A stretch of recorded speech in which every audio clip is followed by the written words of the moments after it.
Quer fazer, Carlos? Posso fazer. Amado Mestre Jesus, nós agradecemos a oportunidade de poder estar reunidos dessa forma para fazer o estudo, para nos imbuirmos de mais conhecimento, de mais força, que a gente possa ter clareza de ideias, que a gente possa ser receptivo e que a gente possa tirar o melhor proveito possível desse estudo do texto da doutora Marlene que iniciamos hoje.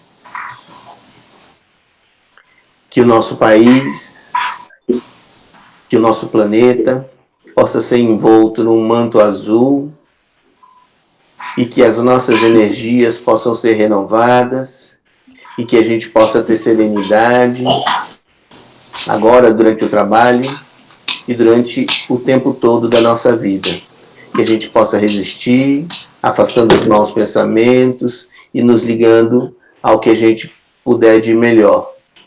Que os nossos anjos de guarda possam nos auxiliar nessa tarefa e que a gente possa seguir em paz com o nosso trabalho, com o nosso estudo e com toda a atitude que tiver ao nosso alcance para diminuir a tensão que a gente vive nesse momento. Que assim seja, graças a Deus. Que assim seja, graças a Deus. Que bom! Estamos começando hoje o Passe como Cura Magnética. Oi, amigos! Cheguei depois, mas estou aqui. Oi. Quem vai ler? Alguém quer falar alguma coisa a respeito do livro, como introdução ao estudo? O Fábio pode falar. A Betinha chegou Não, agora.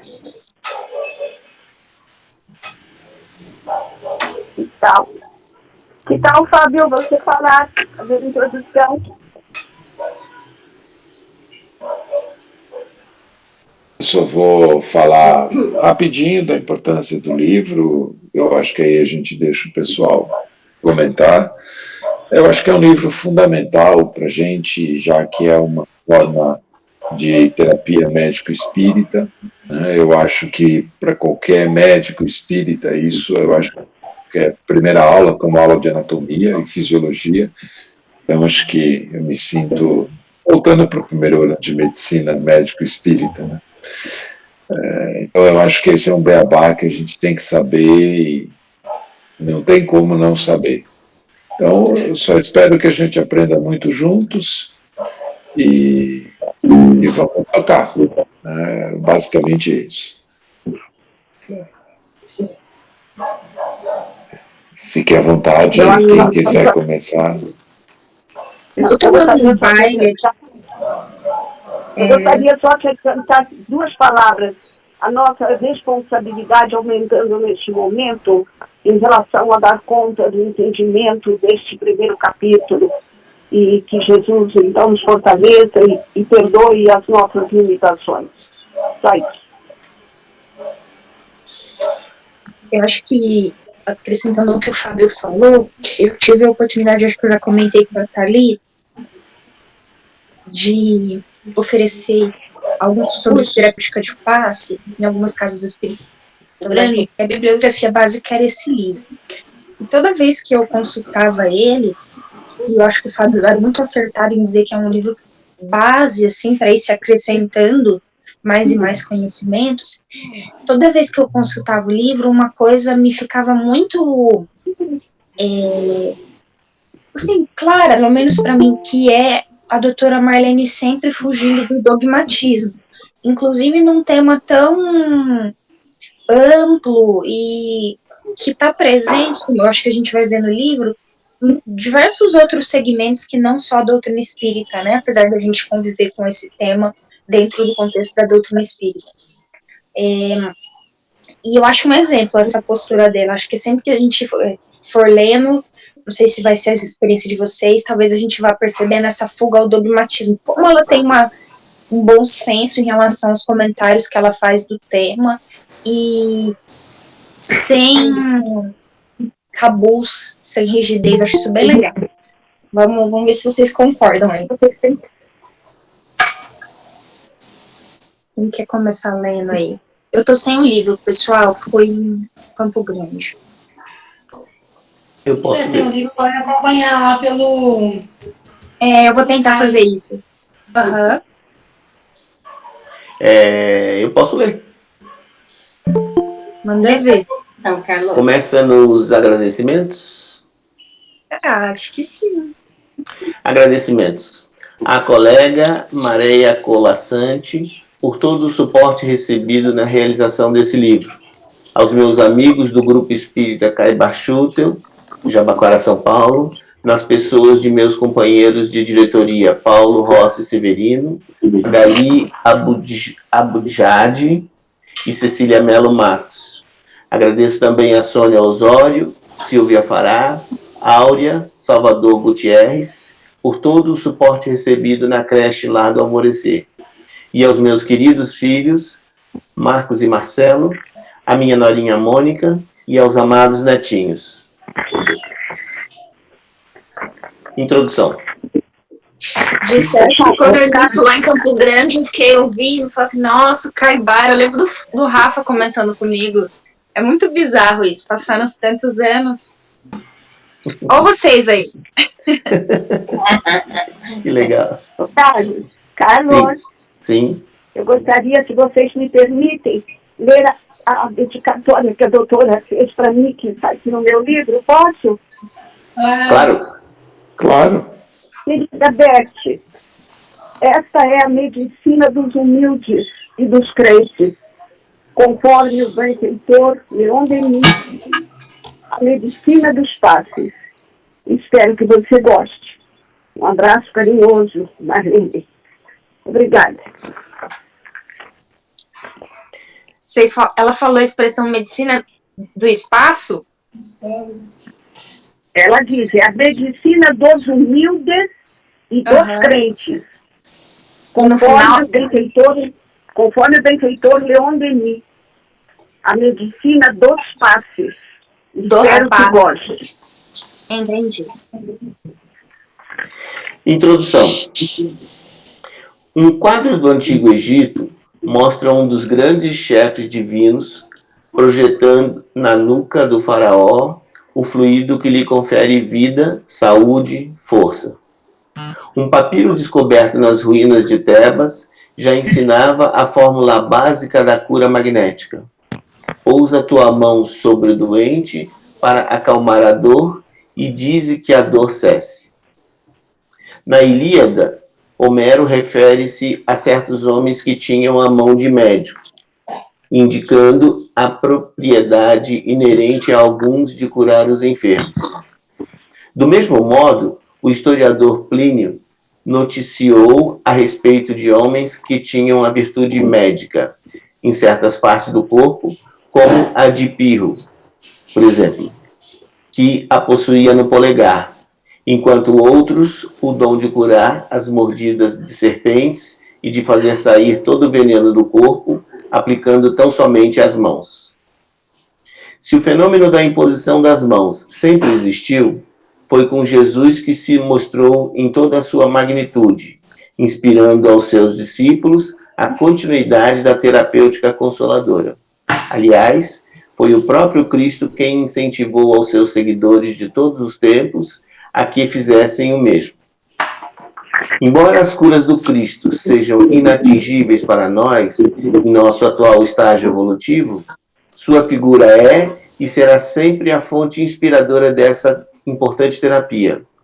Suas mãos de luz, transmitindo energias sublimes aos pacientes, constituem o protótipo, o modelo a ser seguido em todos os tempos. Hoje, denominado nos Estados Unidos de Therapy Touch e Hands-on, o passe ou a imposição de mãos é aceito em muitas clínicas de terapias alternativas daquele país, como também pelos healers, que são admitidos normalmente em suas funções nos hospitais ingleses. Com esse livro, desejo tornar mais simples e fácil o acesso às informações esparsas em inúmeros e diversificados livros, a fim de que possam servir de roteiro aos passistas, bem como aos estudiosos dos passes e da faculdade curadora, e aos futuros pesquisadores na área de saúde. Desde o princípio, a figura central foi a do passista, em pleno exercício do amor fraterno, impondo as mãos sobre o enfermo, com a finalidade de auxiliar no processo de cura. Basicamente, buscamos respostas para as perguntas: o que é que se doa? Como se doa? Quem doa? Quem recebe? A capacidade de doação fluídica não depende de conhecimento algum, por ser uma força inerente ao ser humano, assim como o são os outros dons mediúnicos. É inegável, porém, que lições e instruções básicas contribuem para a melhoria do desempenho do passista, conferindo-lhe maior segurança e confiança, principalmente se possui acendrado amor e dedicação à tarefa. Todas essas perguntas começam, na verdade, por uma pergunta anterior. Afinal, o que é passe? O que é o passe? De uma forma bem sucinta, podemos dizer que é uma transfusão de energias sutis ainda desconhecidas. O instrutor espiritual Emmanuel explica. Sim. Eu acho que ela vai desbancar para outros caminhos. Eu acredito, não sei, que para mim, pelo menos, refletir com vocês um ponto é importante para eu tentar, cada dia mais, solidificar ele um pouquinho mais dentro de mim, quebrando alguns preconceitos.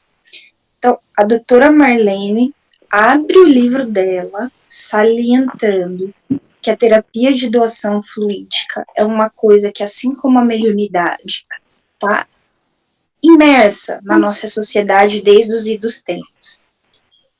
E é impressionante como, mais até do que a mediunidade, muitas vezes a nossa fala é como se a terapia de doação fluídica fosse uma coisa espírita, né? Tanto é que por uma facilidade a gente fala assim, a terapêutica espírita, que é o passe, a água fluidificada. Mas isso está super inerente na sociedade atual, como ela salienta esse negócio do trabalho no Reino Unido, na Europa, as pessoas fazendo terapia de posição de mão, que eles chamam de hands-on therapy. E eu tenho a impressão que essa segmentação tão rígida, até mesmo dentro das nossas próprias consciências e psiquismo, dificulta o espalhar dessa terapia para outros segmentos, como uma forma terapêutica. É óbvio, o passe dentro do paradigma espírita tem algumas premissas, algumas características, mas no fim das contas é o que ela está dizendo aí. Um ser humano doando energia para outro ser humano, né? Somos todos os seres humanos e estamos o tempo todo interagindo das mais diversas formas. Então, eu acho isso, para usar uma palavra bem lídia, um enguiço. Como a gente tá, o passe espírita, vamos lá na casa espírita tomar um passe. E eu, sabe, um negocinho assim, pra mim. Uma coisa com vocês?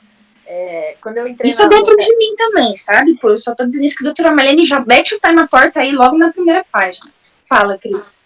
Quando eu entrei no Caibar, eu não vim de família espírita, né? E eu passei pelo atendimento como pacientes, né? Como paciente, quando completei o tratamento, eu passei com a doutora Marlene de novo. E aí ela falou assim, agora você vai ser passista. Eu falei, como assim, doutora Marlene? Eu nem espírita direito sou, não estudei nada, não fiz... porque eu sabia da federação, né? Que você tinha aqueles P1, P2, P3, P4, P5, P6. Ela falou assim, o mais importante é a vontade de doar. Você deseja doar... e põe sua mão na cabeça e nas extremidades do paciente, e quem tem que trabalhar é o plano espiritual, isso é o que importa. Eu lembro disso até hoje, dela falando. Né? E eu tenho aqui, olha, gente, falando do Antigo Egito, né? Aqui é um objeto, um negócio de colocar caneta, E tem justamente essa imagem da imposição de mãos. Gente, todas as culturas que pelo menos eu já pude encontrar e já tive essa informação de mestres de xamanismo, todas as culturas indígenas sempre fizeram isso desde sempre. É que não se conhece, né? Nós vivemos um genocídio indígena há 500 anos atrás, há 400 anos atrás, há 300 e continuamos tendo, né? Então não se conhece as terapias indígenas, mas todos eles, o que a gente lembra muito é a benzedeira, né? É verdade. Com o casamento, quem nunca, né? E aí era independente mesmo, porque é claro que na minha infância, na nossa infância, o espiritismo já estava presente, né? Mas muitas vezes a benzedeira vinha de outras origens, né? Que não a espírita. Católica também, né? Católica, tem a coisa do incenso, aquela mesma coisa da hóstia, né? O que é a hóstia, né? Se não a impregnação de fluidos para que se transmita essa energia, mas através do pãozinho, né, gente? Eu quero retomar Lênin, aqui eu sou bem mais velho que você. Pode falar, mano. Eu lembro que eu era bem pequeno, quer dizer, há uns 60 e poucos anos atrás, não, uns 50, vai. E minha mãe me levava numa mulher para tirar o quebrante. Exatamente. Ela realmente impostava as mãos sobre mim, fazia uma água, tinha uma água na frente, eu me lembro direitinho, eu era de família católica, imagina. Então isso daí já vem de longa data, a imposição das mãos mesmo. Eu quero retomar um pouco do que a Lídia trouxe, acerca da questão do toque, do impor as mãos, né, do colocar as mãos por sobre como forma de terapia de saúde, né? Eu percebo que muitas das vezes a gente tende a colocar essas práticas com um cunho religioso exclusivo, no sentido estrito de modelo organizacional, de seja espírita, católico, evangélico, como que seja, muito mais para a gente diferenciar setores, exatamente como o positivismo fez, né, no século XVIII, do que propriamente porque a gente entenda que isso é algo exclusivo da religião. Vou tentar me explicar melhor. Quando eu digo que tenho uma terapêutica espírita e dou um passe, eu estou me colocando como sujeito religioso espírita. Mas isso não me impede que, por exemplo, na minha medicina que eu exerço na minha prática do dia a dia, eu seja o médico imbuído do paradigma biomédico, materialista, restrito e tudo mais. Então, me preocupa muito, e acho que a doutora Marlene deixa isso muito claro, né, eu concordo muito com a Lídia, de que uma e outra coisa são a mesma coisa, né? A gente não pode diferenciar a prática religiosa de prática de saúde, porque ou eu levo em conta o cuidado integral do sujeito, e aí o cuidado integral tem que levar em conta a sua dimensão maior, que é a dimensão espiritual, ou então eu estou fazendo um outro tipo de medicina, de prática de saúde, que não corresponde à prática de saúde que a gente de fato acredita e crê. Então é algo para muito mais além do que um paradigma médico espírita, para um paradigma de cuidado mesmo, né? do entendimento do adoecimento, pela lógica do sujeito que adoece, de como o sofrimento se dá dentro daquele ser, e isso inclui inclusive o toque.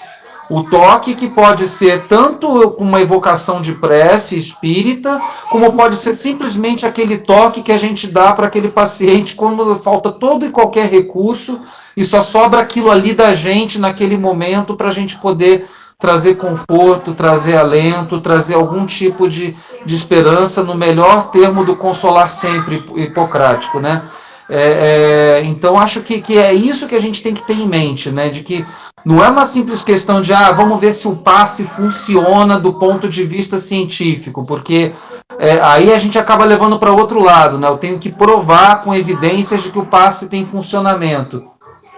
Eu acho que isso é uma dimensão importante, mas reduzir a isso vai fazer com que a gente se perca, e em se perdendo a gente não consegue proporcionar aquilo que de fato é importante, que é ofertar o cuidado integral ao sujeito, né? Só botar uma coisinha só que me veio na cabeça agora, rapidinho. O Domingos estava falando do toque, né? Nessa época de coronavírus, uma coisa que eu uso muito como aconchego nas pacientes que têm aborto é o abraço, né? Muitas vezes é isso que elas precisam naquele momento. E nessa época de coronavírus, eu estava até falando com o meu terapeuta ontem, que eu tenho exercitado como passar através da palavra e do olhar, porque é o que eu tenho para oferecer nela nesse momento, que nem a minha expressão facial ela pode ver mais, porque eu estou de máscara, né? Esse abraço que ela tanto precisa, né? Eu começo falando, olha, se eu pudesse eu te dava um abraço agora, mas assim, a energia que eu precisava passar pelo abraço, eu tenho que exercitar como fazer isso através da palavra e do olhar. É bem complexo isso, como faz falta o toque. Esse é um dos aprendizados que a gente vai ter nessa pandemia, né? Valorizar, primeiro aprender a importância da vibração da palavra, o quanto que a nossa palavra realmente leva a energia, e segundo, valorizar a importância do toque na convivência diária e até mesmo terapêutico, como falou o Domingos agora, né? Uma curiosidade. No seu dia a dia, Domingos, você consegue fazer a imposição de mãos? Quer dizer, como que funciona no dia a dia do médico com os mais diversos tipos de pacientes, espíritas, não espíritas, evangélicos? Como que funciona essa abordagem, essa prática? Eu estava lendo um pouquinho agora que o Marcos escreveu aí para gente, e eu faço uma coisa mais ou menos parecida, né? Eu não faço isso de uma forma muito ostensiva e evidente, mas nos meus atos de tocar, né, eu acho que o exame é fundamental, né, o exame clínico, inclusive, muitas das vezes, a depender de como aquele paciente esteja, eu levo a intenção para aquele gesto, para além da semiotécnica, da semiologia, você está entendendo? Eu me lembro muito bem quando tem situações extremas, por exemplo, como uma parada cardiorrespiratória. Normalmente eu peço para ficar na cabeça, não por uma questão exclusiva de estar coordenando a parada, né? Mas porque além da coordenação da parada, eu vou estar exercendo também outro tipo de situação, ali impondo as mãos ou colocando as mãos sobre o paciente. Né? Em situações também que o paciente se apresenta ansioso ou depressivo, muitas das vezes eu levo a mão aos ombros do paciente, sem que ele necessariamente o saiba, eu estou ali transmitindo algum tipo de passe, de energia, ao menos me percebo nesse sentido, e é dessa forma que eu acabo fazendo, né? É muito difícil a gente fazer isso objetivamente dentro do consultório, salvo o paciente mesmo te traga essa demanda, que muitas das vezes ele traz isso também, né? Sabendo que você é espírito, que tem uma vivência religiosa, ele pede isso. Mas, independente de ter ou não essa vivência, eu acabo levando para o meu exame clínico esse toque carregado de significado também, vamos dizer assim, entendeu? Carlos, mas como a doutora, desculpa, só uma complementação do que ele falou, Marujo. Como a doutora falou, a gente é instrumento, o que vale é a intenção, né? O resto eles fazem. Eu sou cirurgião, Carlos, eu não opero nenhuma paciente sem ela estar acordada ao entrar na sala cirúrgica. E elas são submetidas a uma anestesia, eu fico sempre de mão dada com ela. Isso eu acho que dá uma transmissão de energia, confiança, uma passagem é uma que a gente está tendo ali naquela hora.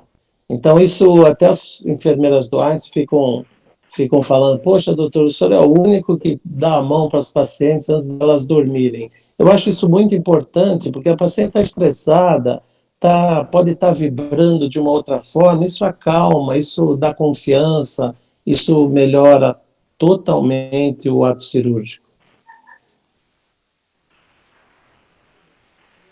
Eu acho que estava aqui ouvindo vocês, no relato de vocês, e até consegui, com a fala de vocês, talvez elaborar um cadinho melhor um pouco desse sentimento interno. Só antes de dizer o que eu ia dizer, eu vou fazer um parêntese no comentário do Marcos, quem não leu aí.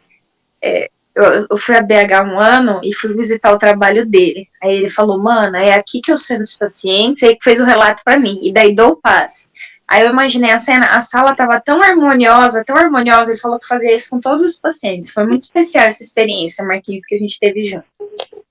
Mas o que eu consegui, fechando parênteses, o que eu consegui elaborar é que, assim, eu não sei se é a percepção ou a vivência de vocês com as pessoas espíritas ao redor de vocês, mas parece que, como espírita, é mais fácil, às vezes, a gente dizer, por exemplo, que o fenômeno mediúnico está em todos os tempos e em todas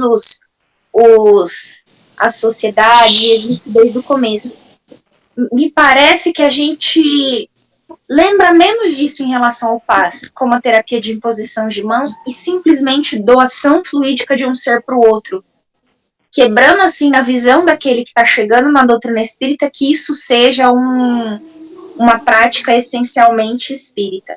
E aí eu fiquei pensando, por que será? Eu acho que talvez por um movimento de defensiva, porque às vezes o fenômeno mediúnico é associado à obsessão e a gente não quer ficar só pra gente com a obsessão, né? É um trem meio ruim. Então, não, tá presente em todos os cenários, o fenômeno mediúnico e tal. Agora, o passe é mais, vamos lá no centro espírita tomar o passe, né?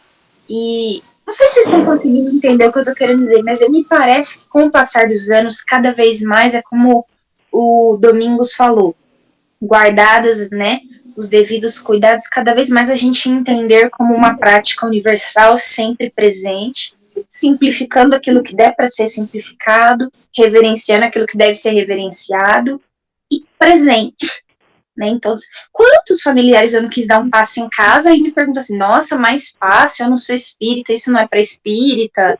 1000 vezes. Não é só no centro espírita. Enfim, coisas que a gente vai refletir durante a leitura do livro, né? Alguém quer prosseguir a leitura? Por favor.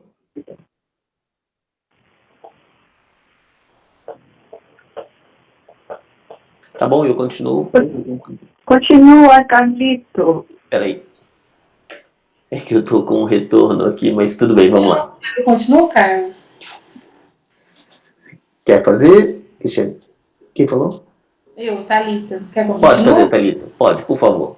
O escritor espiritual Emmanuel explica, assim como a transfusão de sangue representa uma renovação das forças físicas, o passe é uma transfusão de energia psíquica, com a diferença de que os recursos orgânicos são retirados de um reservatório limitado e os elementos psíquicos são do reservatório ilimitado das forças espirituais. A imagem da transfusão de energia leva-nos diretamente à primeira questão. O que é que se doa? Quais são essas energias? Na primeira parte, procuramos responder a essa questão com a discussão de vários itens. A virtude, que faz milagres. De quais energias estamos falando? Fluidos em movimento, pensamento, vontade, a ação magnética, a água, excelente condutor de fluidos, e uma breve nota sobre o sopro curador. Embora não existam aparelhos para se detectar a natureza dessas energias sutis, ou que permitam mapear passo a passo o processo através do qual são doadas e aproveitadas, discutiremos de que forma elas poderão ser evidenciadas. Procuramos desvendar também onde se encontra esse reservatório limitado de forças espirituais que abastece o doador em tais práticas. E descobrimos que ele está mergulhado, assim como o receptor e todas as coisas do universo, em um vasto oceano invisível de energia pura, como se estivéssemos todos interligados a uma rede gigantesca. Depois de discutirmos todos esses itens para detectar a origem e a natureza do fluido, passamos para a forma como essas energias são doadas. Alguém falou alguma coisa? E chegamos então àquela que seria a segunda parte. Como é que se doa? E resolvemos desdobrá-las em duas. Na segunda parte, propriamente dita, discutimos tudo o que se diz a respeito da constituição do ser e da saúde integral. Para entender certos mecanismos da doação, abordamos vários itens que nos colocam frente a frente com a constituição do ser humano.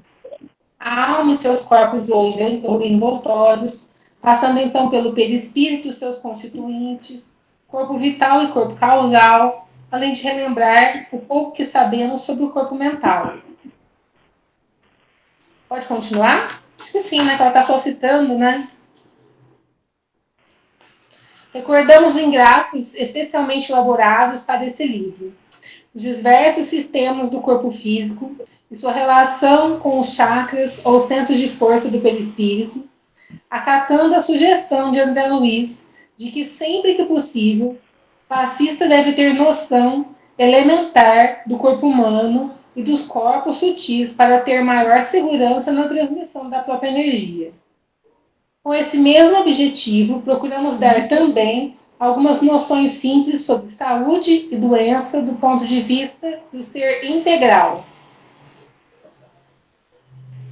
Na terceira parte, prosseguimos com o estudo de como é que se doa, mas do ponto de vista da cura e do modo de doação propriamente dita. Abordamos o processo de cura do ponto de vista das revelações espirituais e as suas diversas modalidades. Analisamos também de forma sucinta em A Cura Quântica, o pensamento atual dos médicos, físicos e pesquisadores da mediunidade que procuram explicar a cura tendo por base a física quântica. Constatamos assim as similitudes dessas hipóteses explicativas com as que o Espiritismo propõe. Aproveitamos o conhecimento revelado sobre a interface do corpo físico do pretérico para esquematizar a forma como o fluido magnético circula no doador sob o comando do espírito, transmitindo-se depois ao beneficiário. Entramos, pois, diretamente no âmago da questão. Como se doa? Um dos pilares da estrutura do livro. Alguém quer comentar alguma coisa? Eu acho que essa parte que ela fala de que a gente tem que conhecer os centros de força e as suas relações com os plexos, eu acho que isso é básico para todo o entendimento dos processos de adoecimento e saúde que envolvem o binômio do nosso corpo físico com o nosso espírito. Acho que esse é um tema fundamental. Eu acho que a gente tem que perder a gente não vai perder, a gente tem que gastar muito tempo nisso, porque acho que se a gente entender isso direito, muitas verdades vão se descortinar na nossa frente ao longo do tempo. Eu acho que isso é fundamental da gente saber. Quando chegar a essa parte no livro, a gente vai ter que ver, rever, porque muitas das doenças ou dos processos de adoecimento se explicam se a gente souber direitinho essa vinculação dos centros de força com célula, como é que isso acontece. E aí, Fábio, sentindo ao longo do livro, determinados momentos que a gente perceba, a gente dá uma pausazinha e busca alguma outra fonte, numa determinada quinta-feira, né, para aprofundar. Acho excelente, adorei a sugestão. Bacana, no Medinesco, inclusive, o último eu falei, né, sobre um pouquinho sobre isso, né, algo que tem cada vez mais me chamado a atenção, tem aprofundado. Acho que é fundamental a gente entender de que maneira cada glândula tem a sua forma peculiar de adoecimento, o que está por detrás desse processo de adoecimento, até para o próprio autoconhecimento que vai levar ao processo de autocuidado, né? Então, isso é fundamental, concordo plenamente. E aí vem aí também uma quebra de preconceito, que foi dessa vez quem trouxe a André Luiz e a doutora Marlene lembra bastante. Eu já tive a oportunidade de falar sobre centros de força em algumas casas espíritas e muitas das vezes eu fui recebido assim, mas isso é você é da linha oriental, né? Então, assim, tipo, como se tivesse uma coisa que fosse específica dessa ou daquele setor. E a gente está falando de uma medicina só, né? Então, a gente tem que quebrar muita coisa por aí também, inclusive com uma leitura do que é moderno, né, de mostrar o que está por detrás do psiconeuroimunoendócrino, né, e como o pessoal da Ayurveda estava certo em muitas questões que eles formularam lá atrás, quando trouxeram a teoria dos chakras, dos centros de força para nós, né? Essa parte, Domingos, eu acho a parte mais legal. Quando eu vou falar sobre isso, eu projeto na tela um template do negócio chamado Bura. Bura é um termo que vocês provavelmente nunca viram, eu mesmo nunca tinha visto. Bura em russo quer dizer tempestade. E Buran, na verdade, é a nave espacial russa, é o shuttle russo, né, que nunca voou. Né, ele nunca saiu do chão, porque ele só foi desenhado, construído, mas ele nunca decolou. E o Buran, ele é idêntico às naves americanas, a Discovery, a Challenger, os ônibus espaciais, ele é absolutamente idêntico. E quando chegaram para os americanos, né, e falaram assim, olha, os russos copiaram a gente, eles fizeram tudo igualzinho, eles copiaram todo o nosso projeto.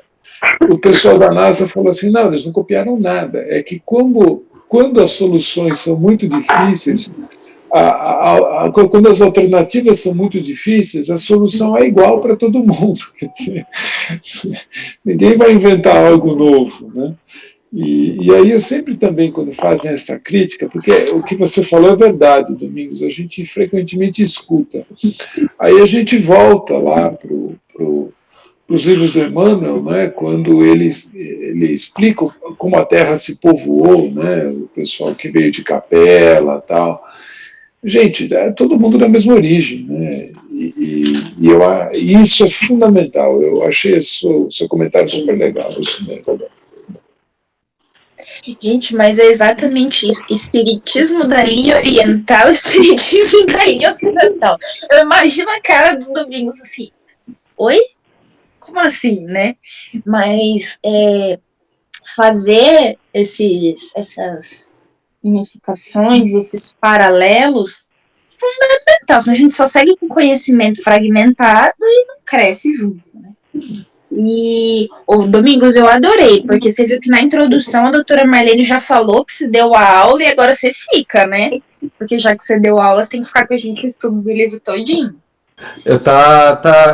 Depois eu vou botar o link, foi gravado, tá no YouTube. Não, Domingos, a gente não quer link, a gente quer você toda quinta-feira. Não, vou estar aqui também. Eu quero o link, sim. Fábio, me deixa, Fábio, depois você pede. Tá bom.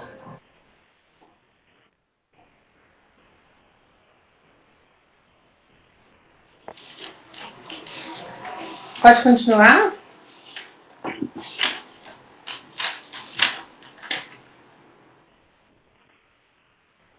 Pode?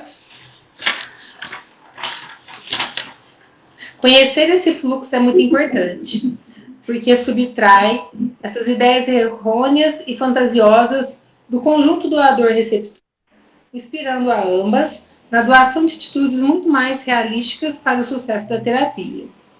Logo em seguida surge um ponto bastante polêmico, o procedimento. Como é que o passe deve ser transmitido? Antes de responder, porém, foi preciso relembrar alguns relatos de casos de tratamentos espirituais desvendados pela psicografia, especialmente na coleção André Luiz, com a finalidade de demonstrar a superioridade da medicina do além e dos técnicos desencarnados na manipulação dos fluidos. Nossa intenção é justamente essa, ressaltar que nós, os encarnados, quase nada sabemos quanto à significação dos movimentos das mãos na transmissão dos passes, sendo aconselhável deixar por conta deles os técnicos competentes à utilização dos fluidos. Quanto mais se instrui, mais o médium aumenta a sua capacidade de discernimento e, consequentemente, a possibilidade de amealhar o tesouro da fé raciocinada que o impulsionará a servir mais e melhor.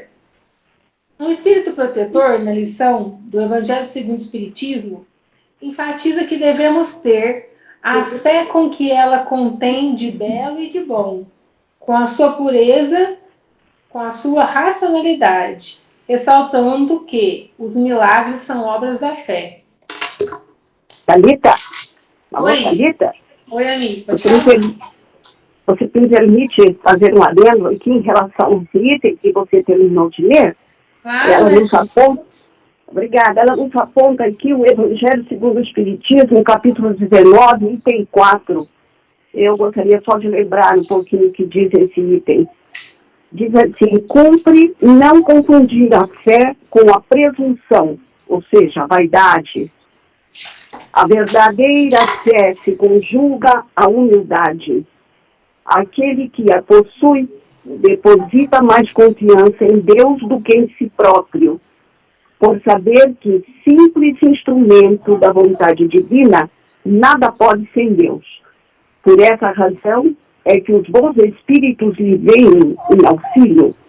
A presunção é menos fé do que o orgulho, e o orgulho é sempre castigado, cedo ou tarde, pela decepção e pelos malogros que lhe são infligidos. Eu vejo aqui uma condição de oportunidades inúmeras que os profissionais, dentro das suas respectivas ações, especialidades, têm de poder demonstrar afetividade, amor, simplicidade ao paciente que está ali sob seus cuidados. Um exemplo, podemos citar, como o Marujo mesmo explicou, quando ele se aconchega à cabeceira do paciente, quando antes de ser entubado, ou eu como anestesista presenciei algumas vezes, algumas pessoas fazerem isso, daquela unidade cirúrgica. E eu achava muito bonito, enquanto na minha tarefa parecia ali para mim um anjo guardião, alguém que me sustentava em sair sempre a contento na minha tarefa.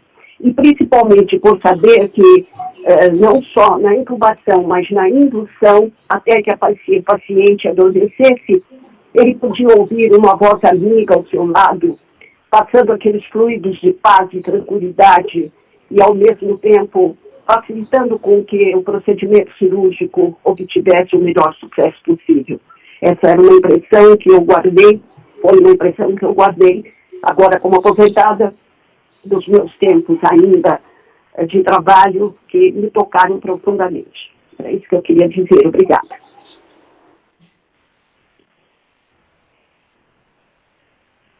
Quando ela fala aqui da coleção de André Luiz, acho que cabe a leitura do capítulo 19 do Missionários da Luz, que é Passes, né? Acho que é bem proveitoso.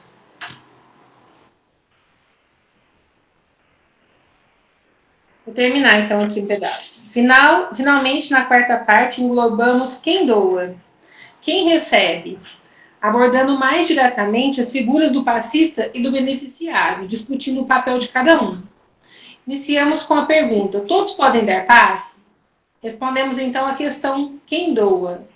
E, naturalmente, prosseguimos com a indicação de alguns conselhos importantes dos amigos espirituais para que o agente de saúde ou passista aumente suas forças radiantes e sua possibilidade de servir.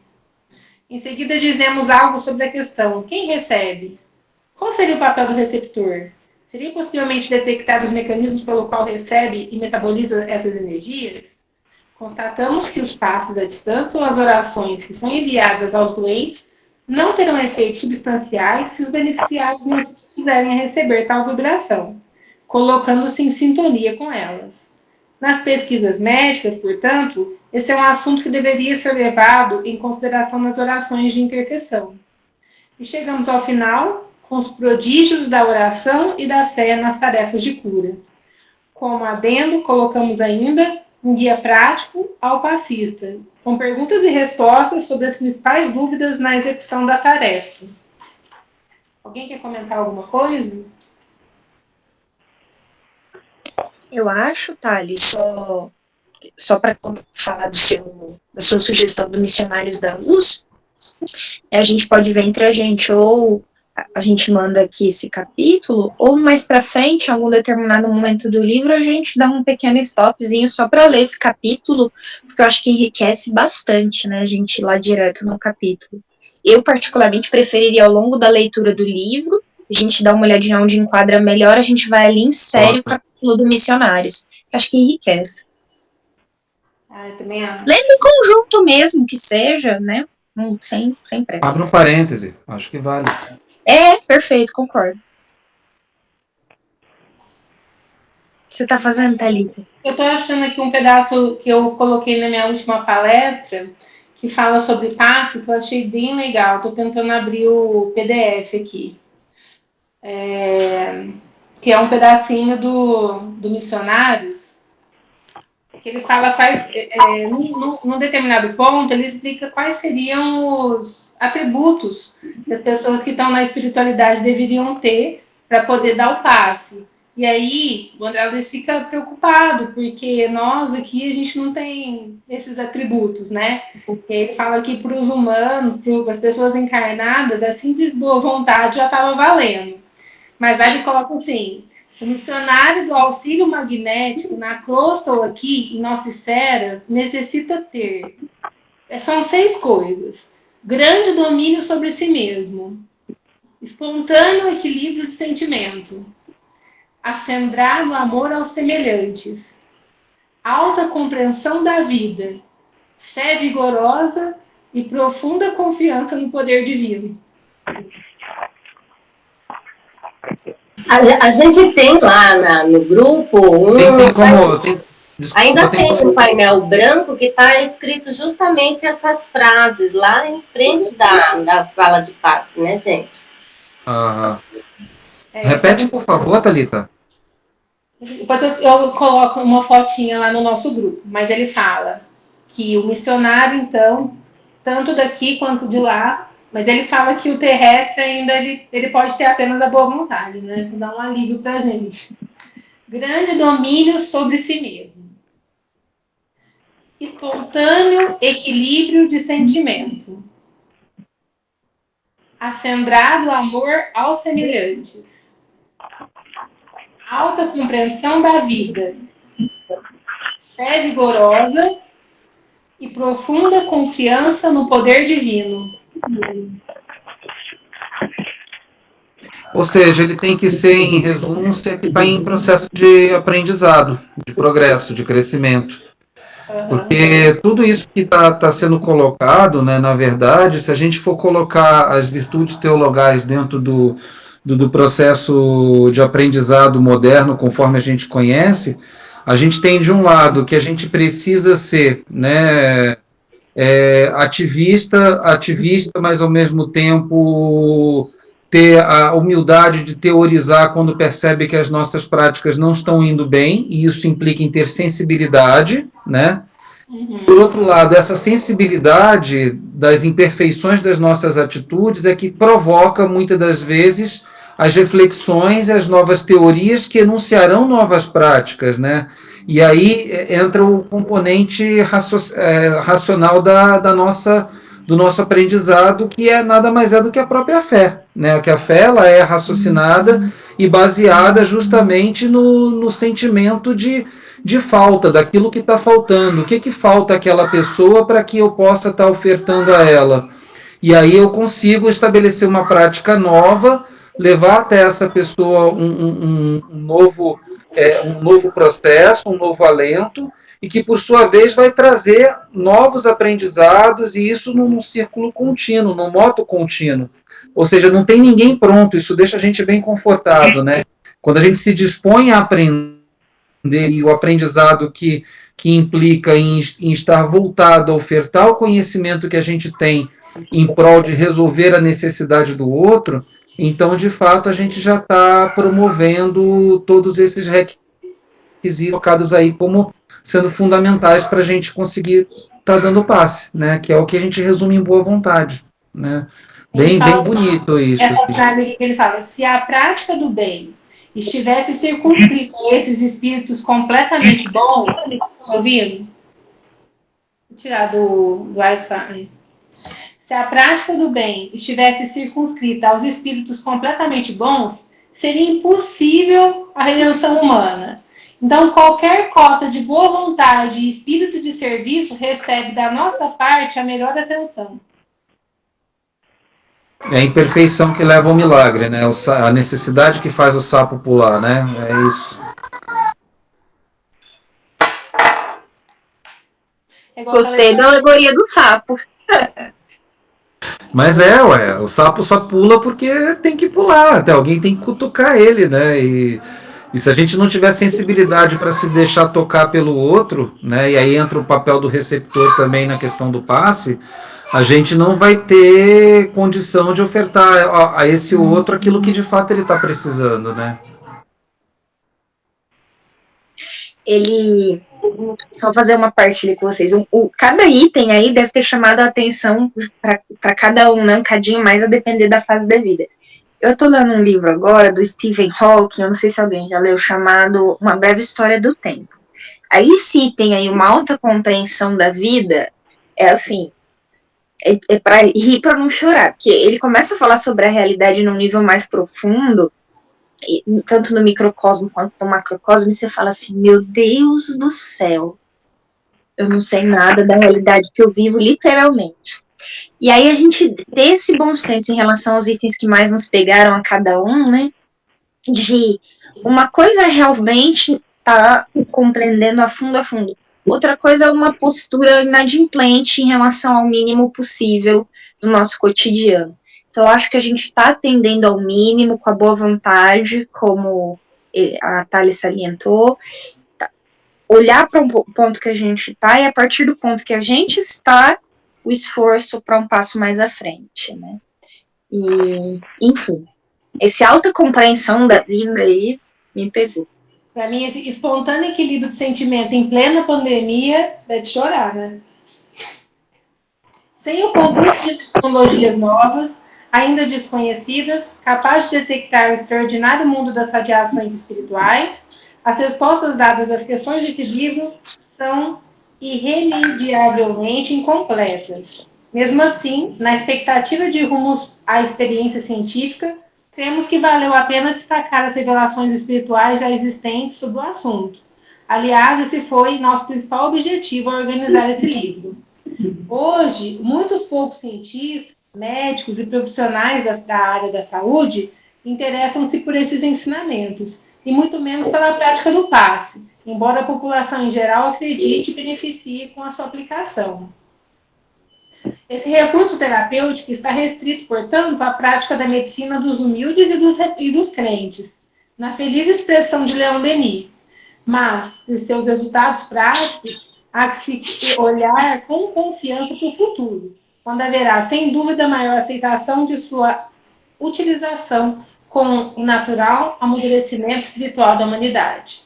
No futuro, com a evolução das pesquisas científicas e a conquista de novas tecnologias, a prática da medicina não se circunscreverá, como agora, aos cuidados com o corpo físico, mas irá muito além, ampliará recursos para abranger mente, corpo e espírito em uma abordagem integrada, indispensável ao aperfeiçoamento da saúde humana. Dentro de 50 a 60 anos, após todo o sofrimento previsto para a atual fase de transição do globo, é possível, então, que a fluidoterapia, terapia como passe e água energizada, seja considerada como complementar e normalmente integrada às demais formas de curar, como ocorre hoje em instituição de grupo minorizado ao amparo de saúde. No porvir, os conceitos ventilados aqui serão considerados elementares demais, e de fato são, comparados ao conhecimento do plano espiritual que tem sobre o assunto. No entanto, tudo que se relaciona com energias espirituais é catalogado à conta do superficioso, sem respaldo científico e, portanto, mais apropriado às pessoas ingênuas e ignorantes. Mas o tempo não passa em vão. Como afirma Santo Agostinho, a fé procura, o intelecto encontra. Na Era Nova, viveremos um tempo em que os seres humanos fornecerão rotineiramente suas forças radiantes em favor uns dos outros, com resultados extraordinários, sob a monitorização da ciência. Palmilharemos então o início das largas e luminosas avenidas do progresso espiritual na crosta terrestre, sobretudo na área da saúde, construídas a partir das revelações sábias e amorosas dos mentores espirituais. E lembraremos então, com respeito e gratidão, de todos os que se sacrificaram em todos os tempos, especialmente no século XVIII, XIX e XX, enfrentando ridículo e escárnio, para trazermos informações acerca do fluido magnético e de seu magnífico espectro de aplicação curativa. Desvendaremos, então, com mais propriedade, o valor dessa virtude curativa que teve Jesus Cristo, o seu maior e mais sublime doador. Muito bonito. Quer fazer a prece, Lívia? Posso fazer. Vamos lá, então. Fechando os nossos olhos, agradecendo ao Mestre Jesus por essa oportunidade de aprendizado, de troca, por essa oportunidade de reflexão, recebendo o amparo da equipe espiritual da Associação Médico Espírita de São Paulo e do Brasil. Queridos amigos, nós aqui nos dispomos humildemente ao estudo conjunto e agradecemos profundamente todo o amparo, toda a intuição, todo o aconchego, para que possamos juntos aprender, refletir, desdobrar as nossas engrenagens psíquicas, iluminar as nossas consciências. Gratidão, querida doutora Marlene, onde quer que você esteja, por essas páginas luminosas que ora nos estimulam e que ora nos unem. Obrigada por todo o esforço, por toda a perseverança, por não desistir de nós enquanto trabalhadores, por ter nos arregimentado para juntos aprendermos, crescermos e essencialmente desenvolvermos a nossa capacidade de nos amar uns aos outros. Gratidão, querida doutora Marlene. Gratidão, doutor Bezerra. Gratidão, amigos do plano espiritual. Que assim seja, graças a Deus.